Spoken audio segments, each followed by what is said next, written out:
Watch me wait. Ta-da. Yeah. Ta-da. Hey. You know, I hope you're not recording this because I'm not doing it the right way. I'm really not doing it the right way. there is this person who is called a fluffer. What do they do? They keep the people excited How? in between takes. See, How? of course, there has to be a karanja with sound and all of Wait, and what's all of the the... other things. I want to know what the fluffer does. Like, do they... See, they keep them excited. Ah! You're lying. I had no idea. I hear. Fluffer. Where do you hear these things? Well researched. Jimmy, you put the notebook here so we look like Why we're am I both on smart. Instagram? No, you Oh, just sorry. want to look like the smart one by Oh, yourself. sorry. Go hard, go home. Go hard, go home. Go hard, go home. Welcome back to the show, guys. Today, and this is a follow-up from what we had a discussion about last time, and this being episode 2. The first episode we spoke about ideas and how you, and those people who are in this space where they're generating ideas, thinking about ideas, taking the ideas to the world, and so on and so forth. And we sort of like, having been people who have been in that space and been surrounded by people who are in that space, we have had opinions, thoughts, and perspectives about it. And I think it was a fantastic discussion, which led to us having a conversation that is going to be the topic of today, which is a very important one, because yes, you have ideas, but there's this part where it depends on you, and the you part is usually impeded by this thing. There's this voice that comes to your head, and it's a voice that sometimes tells you this won't work, or you don't belong, and it's a voice that's yours that creates self-doubt. And I don't know whether this is a scientific word or the street word, but people have called it imposter syndrome. And that's the topic that we want to talk about today. Yeah. Imposter syndrome. That thing that comes to your head that always makes you sort of like doubt yourself. Question yourself, Question yeah. so many things. And maybe just to even start it off, when I think about even this show that we're doing right now, historically, and I think over the years, I've always been the person who's behind the scenes. I've never been like at the forefront yeah. of anything. Cameras, I don't know But what. you're such a natural. Oh, let's not even go there. I'm and just then- giving you a compliment. And then we Gosh. started having conversations, and we were like, yeah, we're going to have this thing with Chris. And then in my head, I'm like, wow, this is Chris, and you're this person who, whenever you say anything on camera, it comes out so Don't naturally, even. and I don't know what. Like, for me, I, of course, I had these moments where I'm asking myself, will this work? Will this not work? Yeah. Will people be asking themselves, who the hell is this? You're those pleasant people who, videos that you do, people watch with a smile. Like, Oh, wow. you're those people who, when guys say, nice to meet you, it's actually nice to meet you. Me, it's nice to meet you Why so are you far. making me blush on camera? So I also had my own version of like imposter syndrome in this particular context. So Like, it's, yeah. So That's a real. Yeah. So I don't know. Where do we start from this? I think one of the questions I wanted to ask is like, where the hell does it come from? Yeah. I don't know. I feel like, even before, when I think of imposter syndrome, I personally learned the term like maybe 2 years ago. I didn't know what it was called, and I don't know if other people knew, but I didn't know. I knew the feeling. Yeah. I just didn't know the name. And when I knew the name, I was like, that sounds exactly like what I'm feeling, you know? You're your own invader. It's like you're imposing. You feel like you're imposing on whatever it is that you're doing. It's like you're not meant to be there. Yeah. And it's like, why are you an imposter? And you're like, in my mind sometimes I'm like, we have two voices, and I was like, one is telling me, why are you here? You're not supposed to be here. And the other one is like, okay, you know what? F off, shut up, you belong here, Yeah. And it's always like a constant battle. Yeah. Where is it from? Honestly, I don't know. Like I when don't know. Yeah, like when did we stop? Because what is it? Is it that we don't trust ourselves? What is that thing? Because it's a thing that I have battled with, and I think even to start it off, I feel like to an extent, I believe that there is a version of it that is healthy, and there is a version of it that is completely unhealthy. So let me break it down. Okay. I don't want to call it. Let me just use self-doubt as we in conversation. Too much of it will stop you from doing anything. The complete absence of it can lead you towards arrogance, and it may make you aloof. So I know people try and run away from this whole sort of like whatever that thing. Yeah. But I kind of feel like we should be living in I think the way to operate around it is to know that it should not go away. Or like creating a balance. I feel like it's a balance and not so much the lack of complete existence of it. Because I don't know. I'm still actually thinking about what you asked, like where did it come from? You know, and you think of, to be honest, it's like almost being a child. You know, when you're a child, you don't have any doubts about yourself, you know, because it's your parents. They tell you all these things. You're good, you're the best, all that. And then you grow up and you experience things. And then I think that's when you start doubting yourself. You start thinking, okay. And then you start meeting other people. And maybe you meet competitors, maybe people who are even doing better than you, who could be your friends. In whose eyes? I know. It's not. I'm not even. In your own eyes, okay. Like in your own eyes, you see. Maybe you have your own goals, and then you see other people achieving them, and you're not. So that instinctively makes you feel like you're not good enough, and then that's when the imposter syndrome starts. For me personally, that's how I'd say. Do you think it's what people call self-esteem? Is it? I don't think it's self-esteem. There's a difference, right?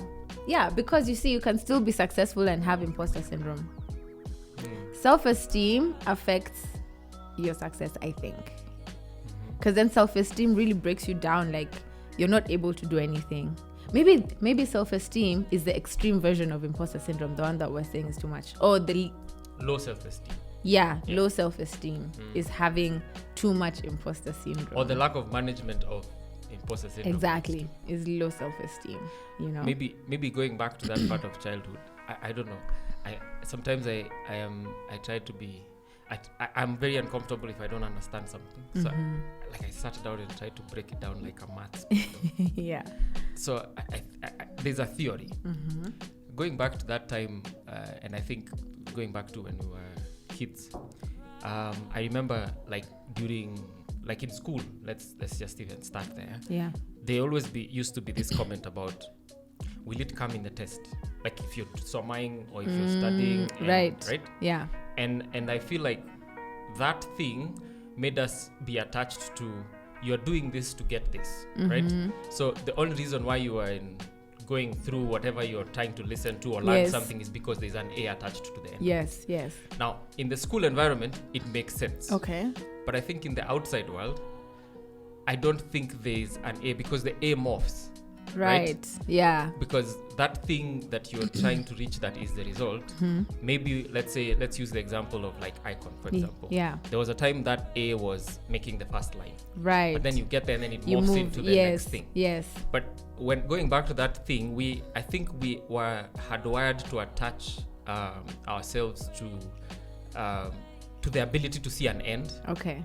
And the lack of that ability to see an end always puts a problem statement in our minds. So in school we studied because at the end of the day we want an A, not because we were getting anything out of the education, not because it was because we were attaching it to something. Yeah. And I think one of the challenges, and I think in the real world that A does not exist. But we are so hardwired to trying to understand that I want to see this result, and then we don't want to do anything, and so we have this fear that that result won't come out. Right. And that result sometimes is we end up projecting it as thing that people have put on us. Like when I think about Jeff Bezos, did people put a KPI on him that if you're not the richest man in the world, you will be a failure? But you see that thing that comes to your head, because I think what he did, he just started selling books and he enjoyed that process.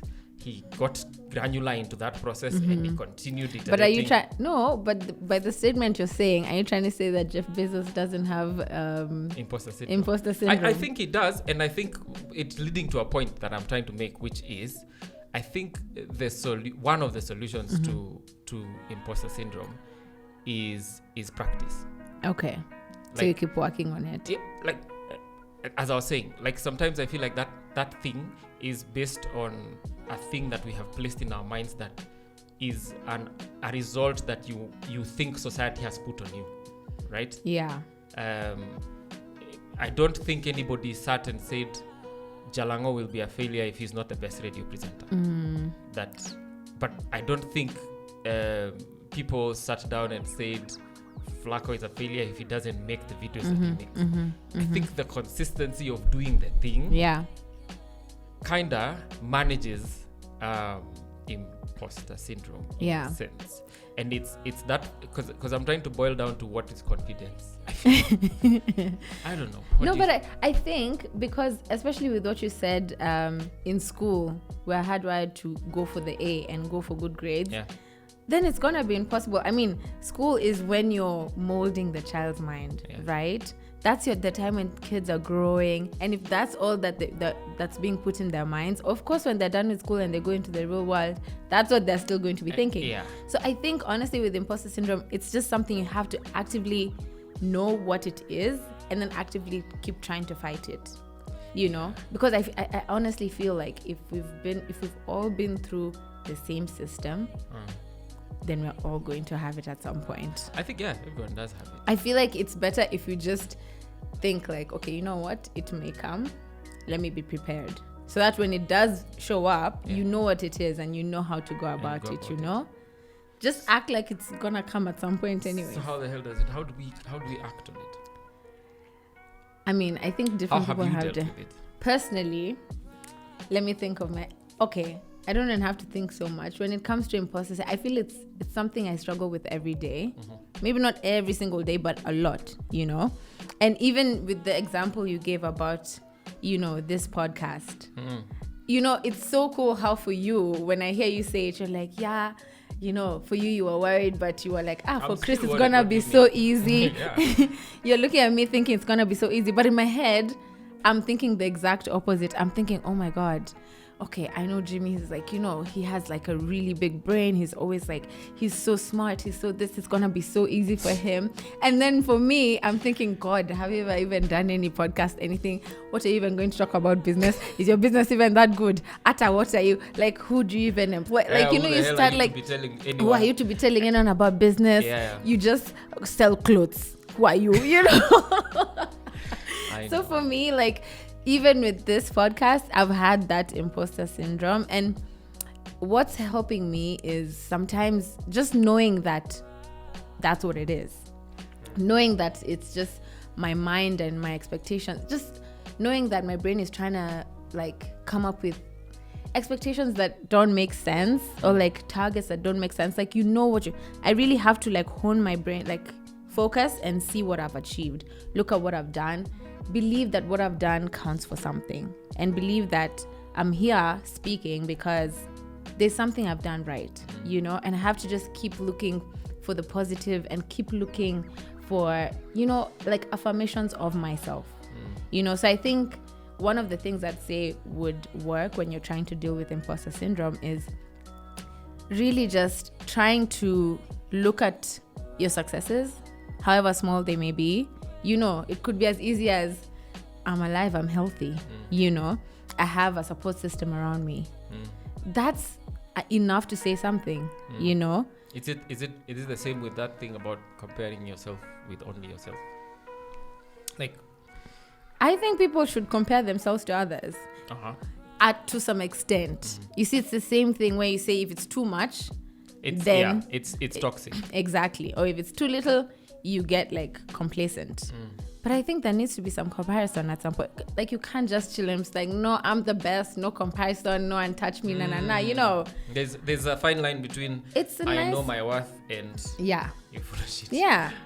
I think it's just the balance, as is anything in this world. I think it's just the balance. Like, if you're able to look at this problem and then experience it, but then still at the same time know how to motivate yourself. I think Do you think? I hope I'm making sense. No, feel you are. yeah. You are. Because I think, okay, there's something you've said that sort of like I want to get into. And because you said, because at the end of the day, I think what we are saying is that it's a process. Yeah. And I'm not saying that, essentially what I'm saying is to get over it is to have confidence, correct? Yeah. But confidence doesn't sit in It's an not just empty that to be space. plucked, yeah. When you're saying I'm not feeling confident in something. Let me What go are you get not- some confidence from the closet. It doesn't sit on anything. I think Yeah. it sits on a process. Let me explain. If and let me use this example because that's the field we're in. If you're in the creative space, and you usually find people saying this, and I think over the years I've come to learn that creativity is not a feeling. It is a discipline. Okay. Right? Yeah. What am I saying? And when you boil it down to that point, you start seeing that yes, there is self-doubt, but let's say you are going to make a line. I'm using you as an example. Yeah. Produce a line from Icon and whatnot. There's that first sketch that you're going to do. Yeah. Daily sketches, which is not driven by I'm in the mood to, but the discipline of getting into that thing day by day makes it possible for you to get over the self-doubt. True. If you're a musician, make a song a day. Yeah. If you are a vlogger, you have to make a video a day. What if you're a fluffer? We are not going to. Because I feel like, okay, so at the end of the day, this overpowering fear is what makes people not do anything. Yeah. But I think fear is good because it makes you not complacent. Yeah. But at the same time, too much of it is prohibitive. Like you won't do nothing, you won't move. True. And so one of the things that I was trying to boil down to how to solve this problem is, as I was saying, if the only way to get out of and using the example of us as creative people is there's this thing that a lot of times we use to run away from doing things. Yeah. Because I think like sometimes the whole imposter syndrome thing is an excuse. It's a glorified definition of fear. It's sometimes I think it leads you to starting to say things like I'm gonna wait for the perfect timing. I'm gonna do I don't know what for anything. Yeah. It's but not I don't the know time whether for me there right is now. a really perfect timing. No, there's none. And that's what I was saying. Like in our space, like for example in the creative world, I've always run away from this whole idea that creativity is a feeling. I feel like it is a discipline. Yeah. And this is what we're saying. If you're a musician, you write a song a day. Okay. And if you think about the great musicians that we know, they are not that way because they just sit and things come to them. Yeah. It's true. They're doing. I'm a huge fan of Jay-Z, and there's this documentary of his called Fade to Black. As it starts here, this monologue where he's saying, he says something like, luck is people think it's this mystical energy that goes sort of like bestowing people with happiness. Luck? That's what he says. Okay. And then he says, I think not. You make your own luck. True. But you see, the making of luck is in the doing things. Even this thing of niliangukia. I don't know whether really you angukia or it's because of the consistent doing. You angukia because you are ready for it. Yeah, you are ready. Yeah. And the opportunity met the Yeah, preparation exactly. and everything. And I know these are Exactly. things that people say in success camps, but it's the truth. Yeah. So I think, starting from that point, I think if we were to talk about imposter syndrome, we can't not talk about the issue of confidence. Yeah. Confidence doesn't sit by itself. It sits on something. And that something, in my head, the way I see it, is that it has to sit on a process. Yeah. Right? Yeah. And that thing leads to you trusting yourself more. Okay. And I think when you think about trust, other than family, other than your mom who you were born trusting, Yeah.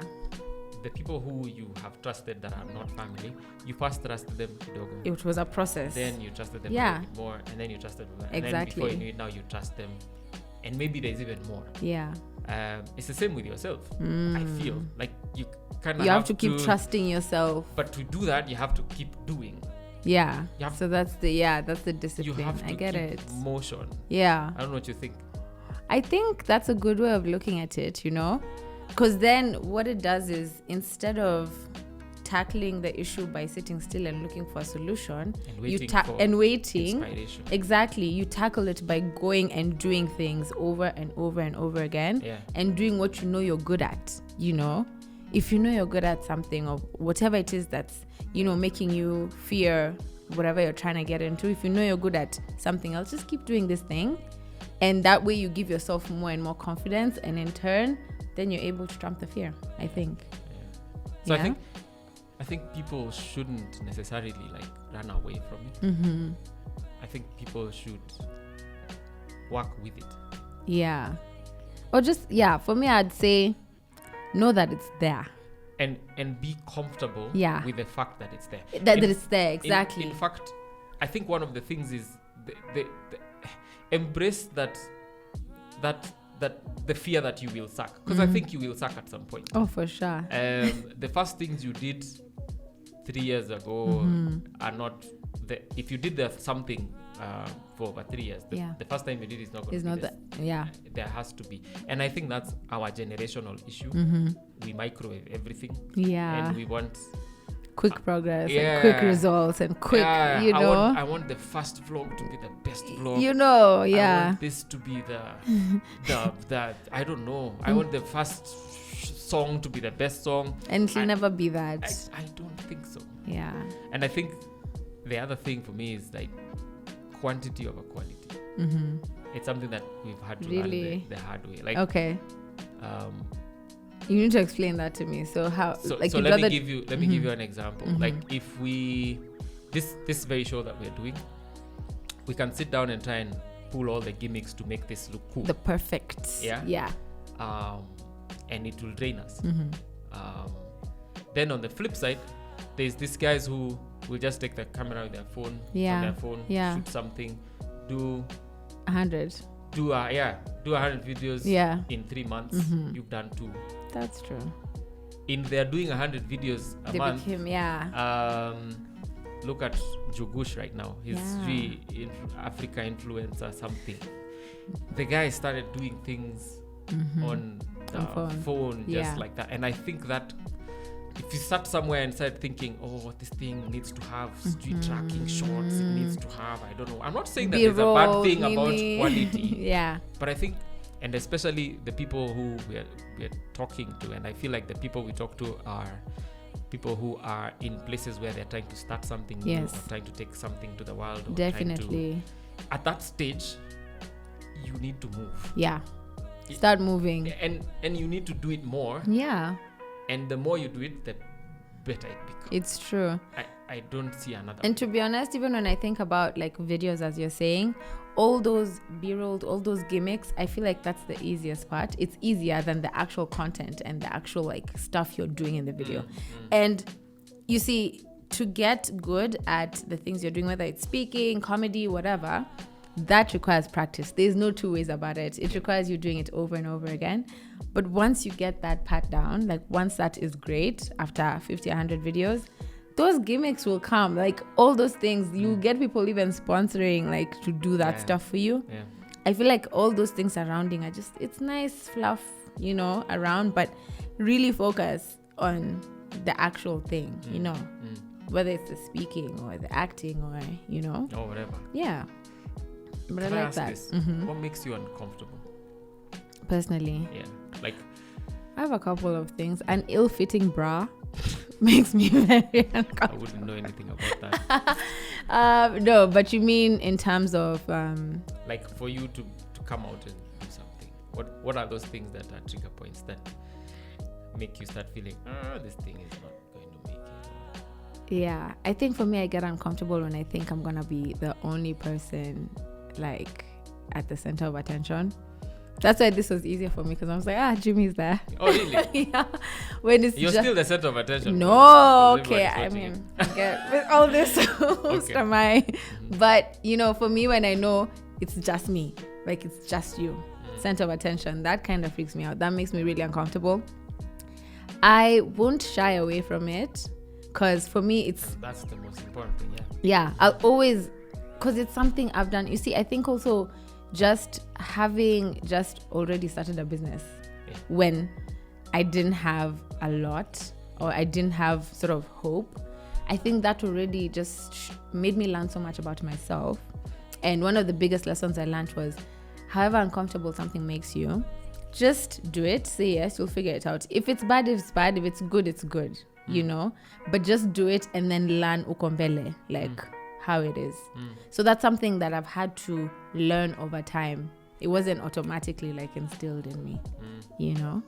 And in like, okay, so maybe to say something around what you just said, because I feel like a lot of people in places where they are leading or starting out stuff,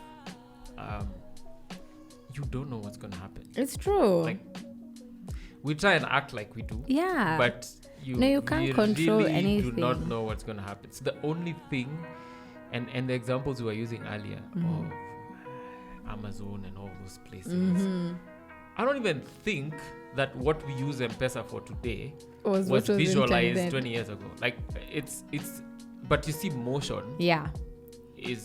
creates learning, and learning creates progress, and progress creates success. And I think that's the only way to operate. I don't see another way in which life works. And unfortunately, we've been hardwired to know where we are going. I'm not saying you should just aimlessly move around, but I think there's direction. Yeah. But destination sometimes it moves. Yeah. Because you get to a certain point and then it changes. You get to a certain point, then it changes.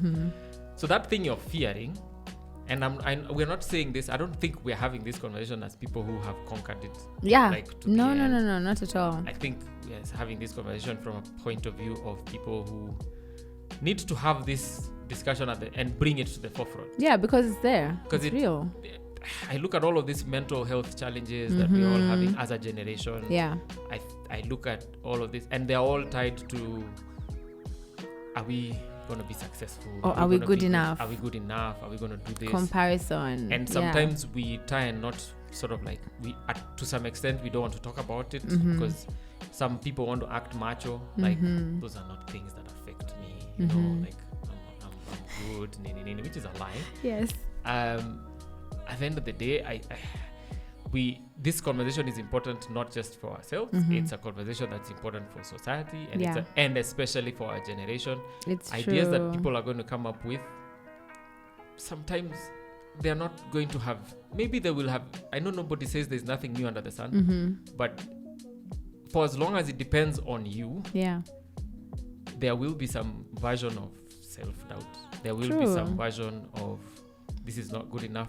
But if that becomes the reason to stop, because I don't know what you think, but I feel like if you are looking for a reason to quit, you'll find it. There'll always be a reason. There is always going.